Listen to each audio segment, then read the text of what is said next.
Bonjour à vous, soyez les bienvenus à cette nouvelle conférence qui porte sur le prétexte du polythéisme. Qu'est-ce qui nous pousse à aborder ce sujet? C'est un constat. L'Afrique est profondément ancrée dans une croyance qui n'est pas celle que pratiquaient les ancêtres du continent. La raison que généralement les personnes donnent lorsque je pose la question de savoir pourquoi ils se détournent de la fameuse croyance ancestrale, la réponse qui revient souvent est voilà, ils croient en beaucoup de dieux. Et donc, sous-entend que nos ancêtres étaient polythéistes. Après avoir réalisé des recherches et compris comment le système animiste fonctionnait, il a été important pour moi de vous présenter cette confusion qui est portée aujourd'hui au peuple de nos ancêtres. La vision polythéiste. Un polythéiste est une personne qui croit en l'existence de plusieurs dieux, de plusieurs divinités distinctes. Le polythéisme s'oppose au monothéisme qui caractérise une seule divinité. Cela sous-entend qu'en réalité, si on attribue à nos ancêtres ce statut de polythéiste, cela voudrait dire qu'en fait, nos ancêtres croyaient en un dieu de la terre, de la forêt, en un dieu de l'eau, en un dieu de l'air, en un dieu pour tout ce qui existe. Bon, il y en a même qui vont jusqu'à dire qu'on croyait au dieu du caillou, au dieu du bois, au dieu de... etc. C'est-à-dire, pour chaque chose qui existe, les ancêtres disaient qu'il y avait un dieu dedans. C'est ça que les descendants de nos ancêtres pensent. C'est ça qui fait que ces descendants se détournent de cette réalité qui pour eux semble pas nette. Parlons donc de l'animisme. Parlons de la croyance traditionnelle pour apporter une précision et une nuance à cette vision qu'on nous a inculquée et qui nous a fait croire que nos ancêtres étaient polythéistes. L'animisme, qu'est-ce que c'est? L'animisme peut se caractériser comme étant le fait de croire en la vie dans tout ce qui présente un caractère vivant. C'est-à-dire, a priori, l'arbre ne semble pas vivre. Mais après observation, nous nous rendons compte, nous constatons que l'arbre vit. Pourquoi? Parce que l'arbre respire. Comprenez? L'arbre respire. Par conséquent, si l'arbre respire, on suppose qu'il y a une communauté de plantes. Une communauté de plantes, donc, de l'existence, de la vie dans les plantes. Nous, dans notre vision animiste, nous avons conscience du fait que la source originelle que les autres peuples qui nous taguent de polythéistes appellent Dieu se trouve dans tout ce qui vit. Dans tout ce qui vit. Donc, la source originelle se trouve dans moi, se trouve dans toi, se trouve dans toi, se trouve dans tout ce qui vit. Cela ne veut pas dire que ce qui vit représente à elle seule la source originelle. Non, il faut bien comprendre la nuance. Et cela se caractérise bien par l'appellation que l'on octroie à cette source originelle. Dans la culture Congo, on dit Nzambi ou Nzambe. Vous avez le mot Nz qui revient. Et ce Nz caractérise la source originelle. Donc le Dieu unique. L'accompagnement, le mbé, le mbi, le mba, montre l'universalité, le tout dans laquelle s'incarne ce nza. Vous comprenez? Donc, comme il a été dit dans la chrétienté, par exemple, ou dans l'islam, que Dieu est omniscient, omnipotent et omniprésent, c'est trop long. Nous disons ça simplement par Nzambi ou Nzambe. Ceux qui comprennent Kikongo, qui comprennent l'étymologie linguistique de la langue Kikongo, décortiquent et savent de quoi je parle. Alors donc, il serait une erreur de croire ou de penser qu'on a considéré qu'il pourrait y avoir un Dieu des hommes, un Dieu des plantes, un Dieu de l'océan, un Dieu de la forêt. C'est une façon de penser erronée. Nous, ce qu'on disait, je parle des ancêtres, c'est que le Nzambe, donc le Dieu, est caractérisé dans chacun de nous. Et donc, nous devons respecter chacun. Nous devons respecter la vie. Nous devons respecter tout ce qui vit. C'est ça que ça voulait dire. Tu vois l'arbre, tu dis bonjour à l'arbre si tu en as envie. Comme quand tu vois quelqu'un, tu lui dis bonjour si tu en as envie. Les esprits des eaux, c'est comme ça que beaucoup de gens disent souvent. Les déesses des eaux, oui. Mais attendez. Celui qui connaît le cosmos sait qu'il y a une forme de hiérarchie, il y a des dimensions. Même dans la chrétienté, on en parle. Avec les anges, avec les archanges, avec les... Voilà, ils savent. Sauf que le monde qu'ils imaginent, donc leur imagerie ne coïncide pas forcément avec notre imagerie. Pourtant, si on regarde dans le fond, il y a des choses qui sont similaires. Vous avez par exemple, dans certains, ils appellent ça les films fantastiques. Mais c'est dans les films là où ils mettent pratiquement tous les personnages qui existent partout. Non, vous croyez que c'est fantastique, c'est la fiction. Vous avez les 7 nains, Blanche-Neige et les 7 nains. Mais les 7 nains, ou qu'on appelle nains de jardin, les 7 nains, c'est pas des nains, c'est des petits hommes. Dans mon peuple ou dans ma culture, j'entends parler de Isiki, une petite race d'hommes qui vivent dans la forêt et qui ne se déplacent pas comme les hommes, qui ne vibrent pas à la même fréquence que les hommes. Mais c'est des êtres qui existent, paraît-il. Je n'en ai jamais vu. Si on le dit. Alors ces êtres sont représentés dans un film. Dans notre culture, on en parle, mais là où la culture en parle, on ne reconnaît pas ça. Mais dans le film, on dit waouh, c'est fantastique, ils ont de l'imagination. Ça existe. Pour ceux qui ont expérimenté leur existence. Maintenant, voudriez-vous dire que comme on considère que ça existe chez nous, on va dire qu'il y a le Dieu de cette communauté-là? Non! Déjà, cette communauté-ci, elle existe, c'est qu'il y a une part de divine en elle. On respecte déjà sa présence. Respecter sa présence ne veut pas dire louer allégeance. C'est par considération. Si ça existe, c'est que Nzambe l'a voulu. Et on respecte la décision de Nzambe parce que c'est Nzambe qui s'incarne dans ça. Pour faire quoi? Nzambe lui seul, il connaît. Ceux qui côtoient, ils connaissent. Nous, tant qu'on ne connaît pas, ne disons pas que soit ça n'existe pas ou que c'est démoniaque. Enfin, vous-même vous le dites, omniscient, omniprésent. Voilà donc. Tout ce qui est, il y a Dieu dedans. Tout ce qui est, il y a Nzambe dedans. Alors donc, j'insiste sur cela. Il ne faut pas croire que le fait de considérer la vie dans ce qui vit, de donner du respect à cela, de la considération, signifie que c'est Dieu lui-même qui est là. Tout est représentation de Dieu.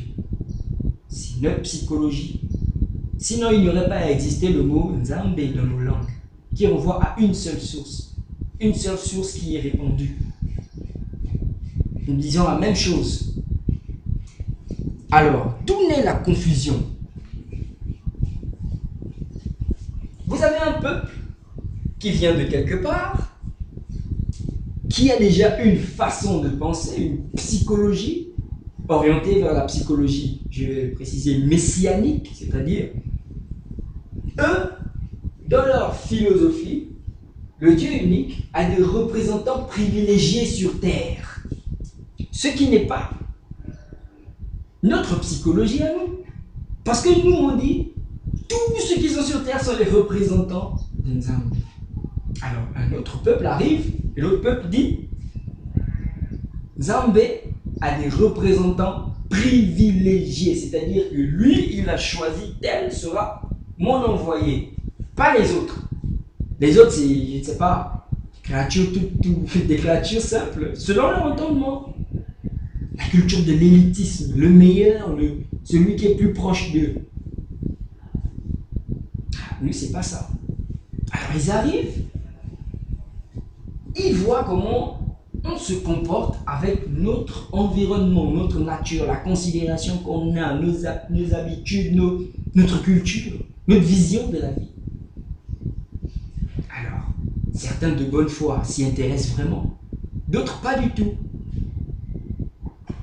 Alors, au lieu qu'il y ait échange de connaissances, il y a étouffement d'une connaissance pour l'extension d'une autre.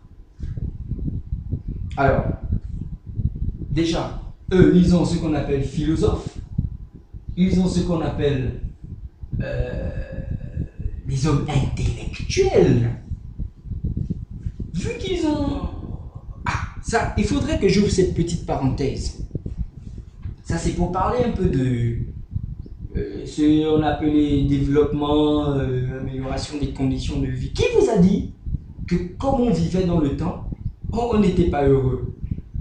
Qu'on avait besoin d'améliorer nos conditions de vie.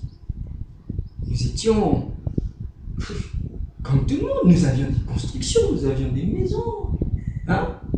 Qui vous a dit que quand le blanc est arrivé, je vais dire le colon, il est arrivé, puisque c'est lui qui a amené la civilisation. Il arrive, il dit, ah, mais eux, vraiment, ils souffrent, il faut les aider parce que leurs conditions de vie ne sont pas favorables pour un homme. On a vécu dans ça depuis des générations et des générations. Donc, c'est quelqu'un qui vient d'ailleurs, qui vient pour nous dire, vous, comme vous vivez là, c'est pas bon, changez ça. Sous quelle autorité? Et vous, les descendants, vous trouvez que c'est normal, ils sont venus nous sauver. Sauver de quoi? De qui? Attention à ce qu'on, à notre mentalité actuelle. Aujourd'hui, on condamne nos ancêtres. Moi, j'ai discuté avec des gens qui sont allés jusqu'à dire nos ancêtres ne connaissaient rien. Ah! Ne connaissaient rien. J'ai dit, ça t'engage, toi? Ça ne m'engage pas. Comme la parole a un pouvoir. Ça, si, c'est tes ancêtres qui ne connaissaient rien. Les miens, ils connaissaient. À partir de là, il s'est énervé. Que non, c'est nous tous. J'ai dit non, tu ne peux pas m'engager dans ta réalité. Ta réalité, c'est la tienne. Si tu penses en toute âme et conscience que tes ancêtres ne connaissaient rien, les peuples vers lesquels tu te tournes aujourd'hui sont venus vous sauver. Moi, mes ancêtres, ils ont été, comment je dirais ça, déracinés de ce qu'ils étaient à contre-gré, parce qu'ils savaient, eux, ce qu'ils valaient. Là, il s'est fâché, il a dit non, il a dit, mais pourquoi tout d'un coup tu te sens un peu, pourquoi tu rends ça tout d'un coup personnel? C'est pas personnel. C'est pas personnel, c'est toi qui as dit on ne connaissait rien. Moi j'ai dit, comme tu dis je peux faire enlever tout ce que ça ne concerne pas. Donc tu restes avec ce que ça concerne. Oh non, bon, bref. On a arrêté la discussion, il est parti fâché, bon, fâche-toi. On vous a interdit de vous fâcher, la colère, ça ne fait pas partie des péchés, bref. Donc, la confusion naît du fait qu'un autre peuple vienne regarder nos habitudes, vienne déjà avec l'intention de nous priver de nos habitudes, pour nous coloniser. Alors, l'outil qu'ils vont utiliser, c'est créer la confusion dans la descendance. Ils ont instauré une logique, et cette logique veut que eux, ils soient un peu élus, privilégiés, et que nous soyons quoi? Qu'est-ce que je pourrais même dire? Mais c'est ça la logique. Parce que celui qui est privilégié, celui qui est élu, c'est lui qui a toutes les grâces, c'est lui qui bénéficie de tout ce qui est bien. Et l'autre, non.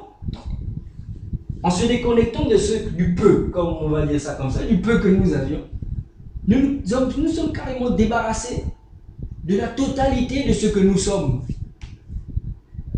Et aujourd'hui, il ne nous reste que la couleur noire. La couleur noire est utilisée par un autre peuple. Puisque la couleur noire n'est pas destinée à faire ce qu'un autre peuple fait. La couleur noire est destinée à faire ce qu'elle doit faire. Elle vibre pour faire certaines choses. Je dis elle vibre. Elle vibre pour faire certaines choses.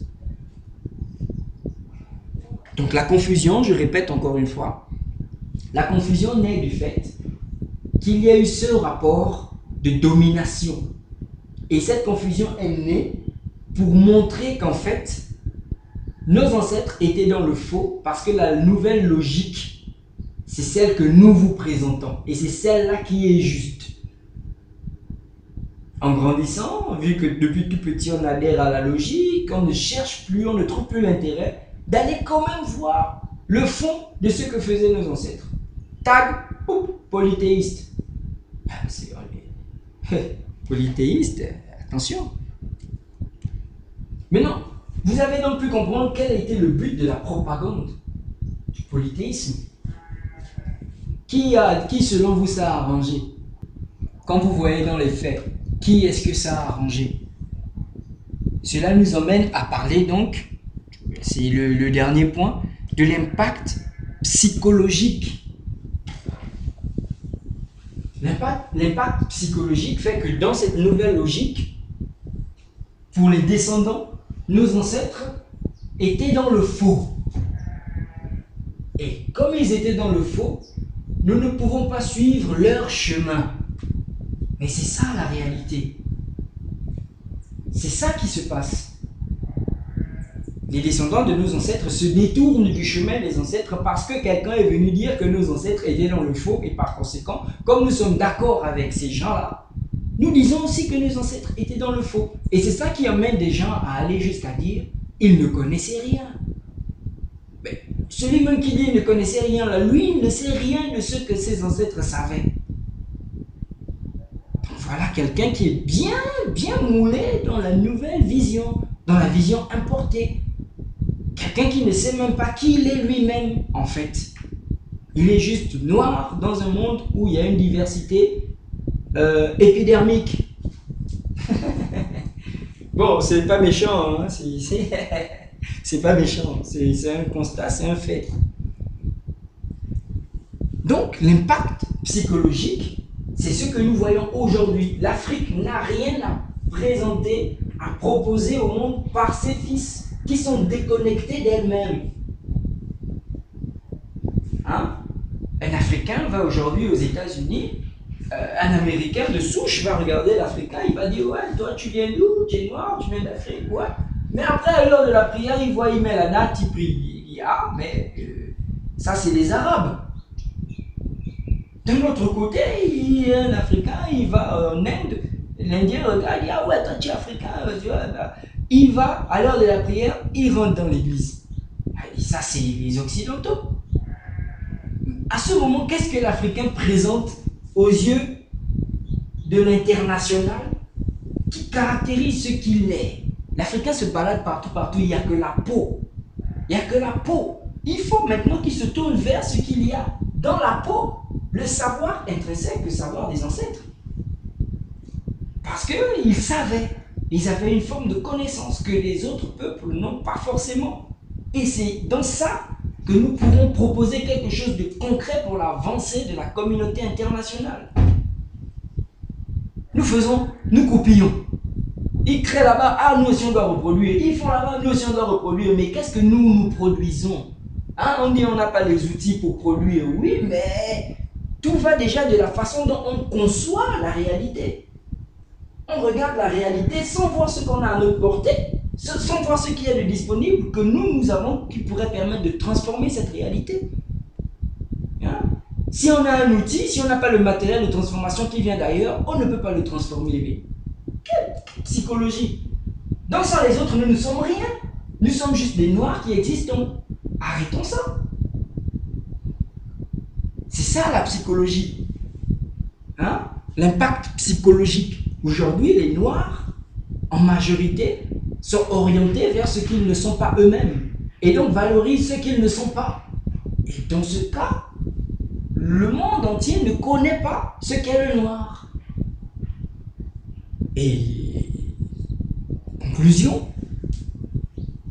nous pensons qu'en vérité, le polythéisme, l'expression polythéisme, n'existe dans aucun peuple traditionnaliste africain. Parce que la culture traditionnelle précise qu'il y a une seule source répandue dans le tout. Et c'est cette seule source qui est assimilée par Dieu, Allah. Les autres sont des représentations. Et c'est par respect que nous les considérons. Ce n'est pas que voilà, comme on considère que ça existe, on respecte que c'est ça. Mais non. Il faut retrouver cette psychologie et comprendre quel est le rapport que nos ancêtres avaient avec le tout, avec la création dans laquelle ils se trouvent, eux-mêmes en tant que créatures et représentation du Créateur. Il n'y a rien de magique, il n'y a rien de diabolique. Hein? Pourquoi chez eux, quand ils font les choses qui sortent de l'ordinaire, on appelle ça la science, et chez nous, on appelle ça sorcellerie? Pourtant, si vous regardez, c'est les mêmes choses, les mêmes recherches, les mêmes faits.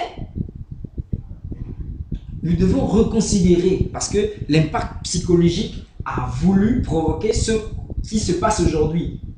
Hein? Qu'on soit déconnecté par un jugement légitime. Mais ce jugement n'est pas légitime parce qu'il ne vient pas de nous. Nous ne pouvons pas nous critiquer avec l'appréhension d'autrui qui ne sait pas qui nous sommes au fond. C'est nous qui savons qui nous sommes. Donc c'est nous qui savons quoi valoriser sur nous. C'est pas à un autre de venir dire non, ça, faut pas faire ça, faut pas faire ça parce que moi je te dis, je connais et ma réalité est vraie, la tienne n'est pas vraie. Ça n'existe pas. Quelqu'un ne peut pas venir dans ta maison et dire change de décor, ajoute ça, ajoute ça, ajoute ça sans que tu n'aies un mot à dire. Ça n'existe pas. Et pourtant c'est ce qui s'est passé. Ils sont venus nous apprendre à vivre. Hein? Parce que nous, on ne vivait pas bien. Qui a dit ça? Hein? Hein? Si on voit les éléments qu'ils ont, ils ont soi-disant apportés pour notre bien-être. Hein? Déjà, ça a entraîné les changements climatiques. Mais si on cite élément par élément, vous allez comprendre qu'on ne manquait de rien.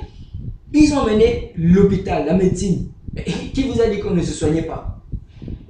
Hein? Et les outils qu'ils prennent pour faire leur médecine, c'est nos outils à nous, qu'on utilise nous. Et dont on connaît comment on utilise. Ils prennent, ils emmènent dans leur réalité, ils font en fonction de comment ils vivent, et ils ramènent ça, et ils disent c'est ça qu'il faut faire. Donc nous, ce qu'on faisait avant, c'était quoi? Il faut d'abord qu'ils viennent prouver que la façon dont on vit, comment on se traite de façon médicale, remet en cause notre longévité, notre espérance de vie, notre réalité, impacte négativement sur notre réalité. Ils n'ont pas prouvé ça. Et ils spéculent. Oh, c'est pas reconnu. Voilà. Aujourd'hui, on ne se soigne plus avec nos plantes parce qu'il n'y a pas un laboratoire occidental qui a reconnu ça. Pourquoi? Parce que c'est des frais qu'il faut engager. Et c'est pas que je lance la pierre, mais c'est un lobby tout ça. Je ne cite personne, mais c'est un lobby, il faut comprendre. Hein? Vous enrichissez les gens, et vous-même vous appauvrissez. Tant que vous n'allez pas penser à comment faire pour vous enrichir avec ce que vous avez, donc comment valoriser votre propre médecine sur le regard international, la facilité, la disponibilité, comment on l'utilise, mais sur le plan médicinal, vous n'allez faire qu'enrichir les autres. Et il y aura quoi? Déficit sur notre territoire. Ils viennent, ils prennent, ils vont, ils transforment, ils viennent, ils le revendent. Mais tout le monde sait ça en plus.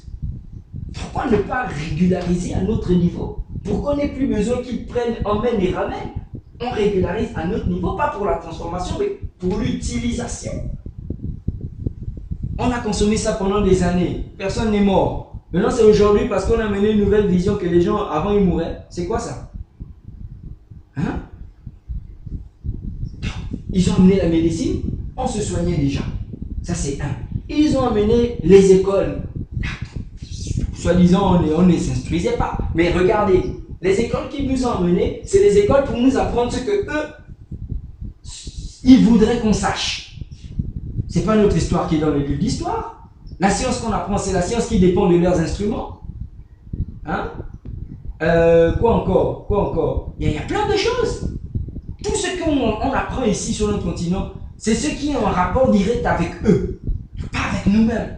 Donc leur école qu'ils ont mis, c'est pour apprendre comment eux ils sont. Et c'est comme ça qu'on nous inculque, nous, la psychologie étrangère, chez nous-mêmes. On dévalorise ce qu'on a pour valoriser ce que les autres ont. À l'école où les enfants se destinent à être de grands réalisateurs pour l'avenir, pour leur peuple. Mais dans le fond, c'est même pas leur peuple. Dans le fond, c'est même pas pour leur peuple qu'ils font ça. Hein?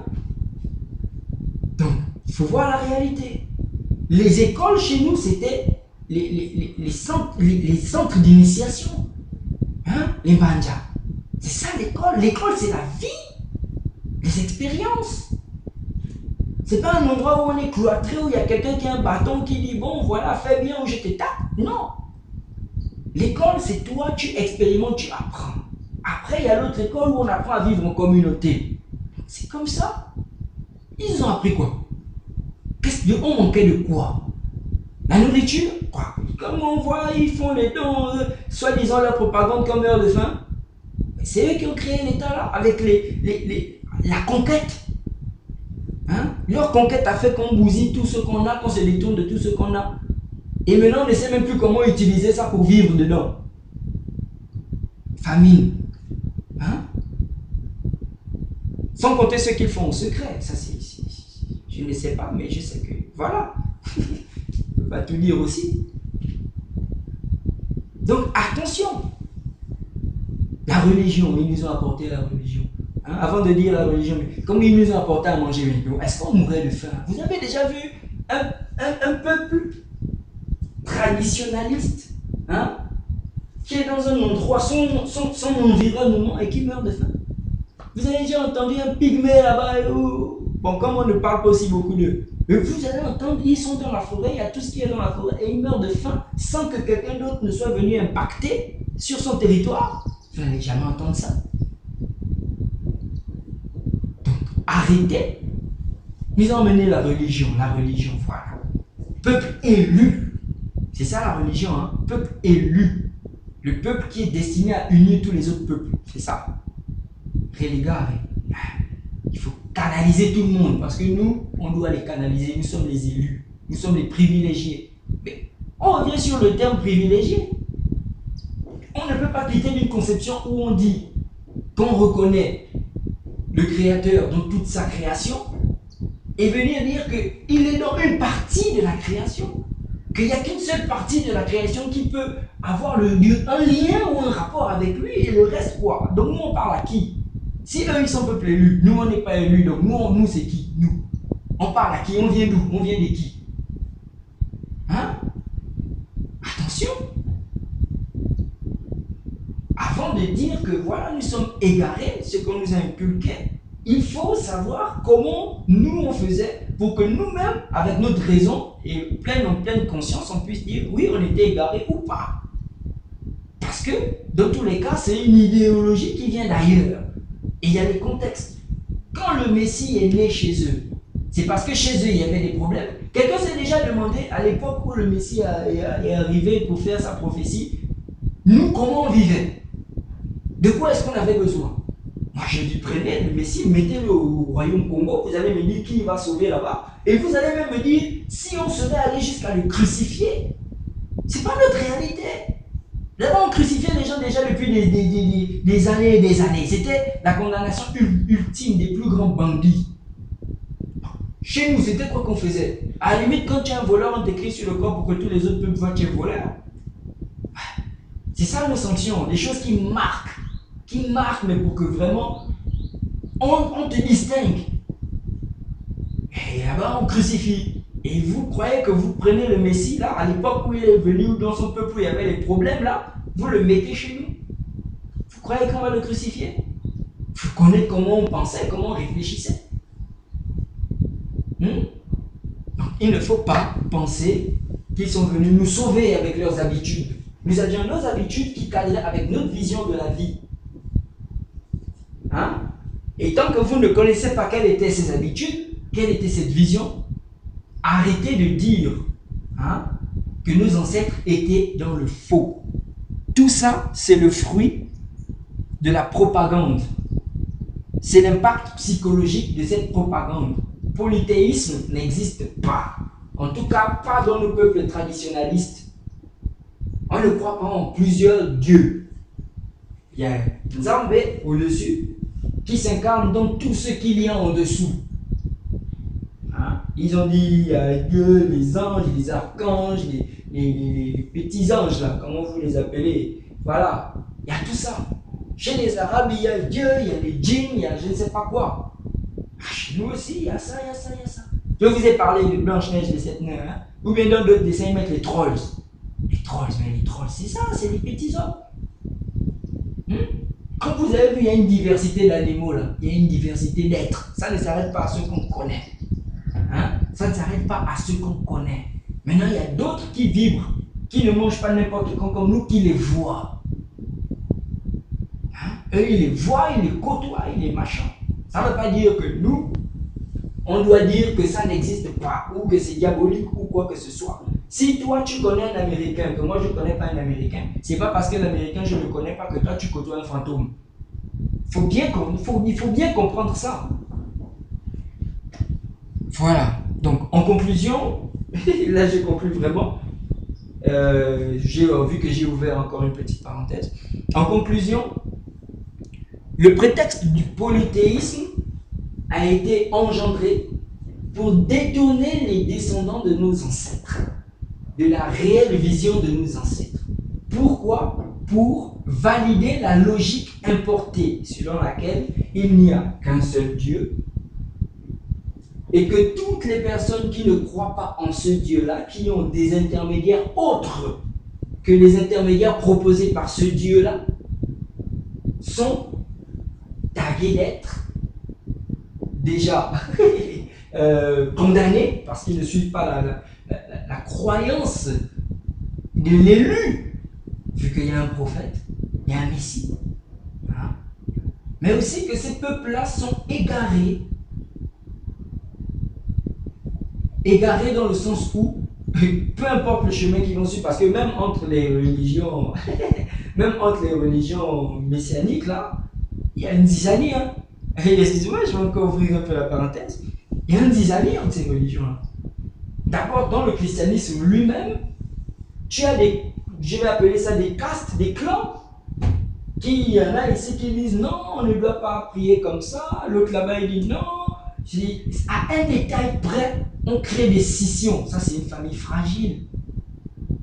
C'est une famille fragile et nous, ce qui nous unit, c'est cette conception-là que Dieu est partout, Nzambé est partout, donc respectons tout. On est unis. Mais dès qu'il y a l'élitisme, où il y a le Messie ou le prophète, attention, chacun comprend le Messie ou le prophète de sa façon. Donc si moi je trouve qu'il y a un manque, je crée aussi mon truc avec la même base, mais un petit détail qui différencie pour me rendre meilleur. C'est ça qui se passe. Donc là-bas, c'est le plus convaincant qui convainc. Et après, le reste suit. Comme le reste, ils aspirent toujours à une amélioration. Donc, le prétexte du polythéisme était de faire en sorte que les descendants de nos ancêtres noirs, qui avaient une psychologie traditionnaliste, se détournent de leur réalité. Pour valider, comme je disais, la psychologie importée, selon laquelle un Dieu unique, nous vous avons apporté ce Dieu, et donc, pour la suite, croyez en nous. Pourquoi? Parce que vous croyez en plusieurs dieux. Vu qu'on a vu que vu que vous reconnaissez et vous louez allégeance aux forces de la nature, aux forces de l'eau, aux forces de l'air, aux forces de la terre, hein, et aux forces aux hommes, aux dieux des hommes. Attention, ne faites pas la confusion. Ne faites plus la confusion. Il y a Nzambé qui est répandu dans tout ce qui vient en bas. Même si chez les Égyptiens, ils ont dit ça. Atumra, tu parles de lui, et il devient plusieurs. C'est ça la Trinité. Le Père, le Fils, le Saint-Esprit, c'est la même source qui est répandue dans trois aspects. C'est pas ce qu'on vous dit? Alors, pourquoi chez nous, c'est pas la même logique? Polythéisme n'existe pas dans nos peuples. Un point, un trait. J'espère que maintenant vous aurez mieux cerné le prétexte du polythéisme et que vous allez vous tourner un tant soit peu pour voir de quoi il s'agit concrètement avant de porter la critique qui nous condamne tous aujourd'hui. Voilà. Un petit récapitulatif. J'ai parlé en entrée en matière, j'ai parlé de ce pourquoi j'ai voulu échanger par rapport à la croyance de nos ancêtres avec vous. Ensuite, je vous ai parlé de la vision polythéiste, de l'anémisme ou croyance traditionnelle, de la naissance de la confusion, du but de sa propagande et de l'impact psychologique. Donc, en conclusion, nous voyons que nous sommes détournés de nous-mêmes parce que nous avons embrassé une psychologie autre que celle que nous devions, en principe, répandre, propager au-delà de nous-mêmes. Donc, je vous remercie et je reste maintenant ouvert à vos contributions ou interrogations.